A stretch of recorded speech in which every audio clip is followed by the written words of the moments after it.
మీ వాడితో పాటు చదువుకున్న రవి గారు అమెరికాలో మంచి ఉద్యోగం చేస్తున్నాడండి. మీరు రాఘవ ఏంటంటే పని పోటు లేకుండా అలా తిరుగుతున్నాడు, కొంచెం చెప్పొచ్చు కదండి. రేయ్ చదువుకోరా అంటే డిగ్రీతో ఆపేశావు, ఏదైనా పనికి వెళ్ళరా అంటే రోజుకో కారణం చెప్తున్నా. అసలు నీ ఉద్దేశం ఏంటో నాకు అర్థం కావట్లేదు. లేకపోతే నా కొడుకు ఇచ్చి పెళ్లి చేయాలనుకోవడం ఏంటండి? ఏంటి జాబ్ లేదా?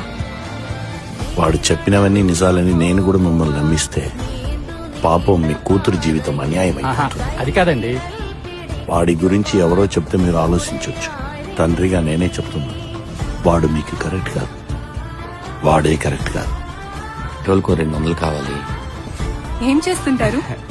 అంటే అది చెప్పరా. సమాధానం లేని ప్రశ్నలు అడిగితే వాడేం చెప్తాడమ్మా? నువ్వు చెప్పావనే వాడికి డబ్బులు ఇచ్చాను, వాడు అడిగాడని కాదు. కమలా, వాడిని ఇంట్లోంచి వెళ్ళిపోము.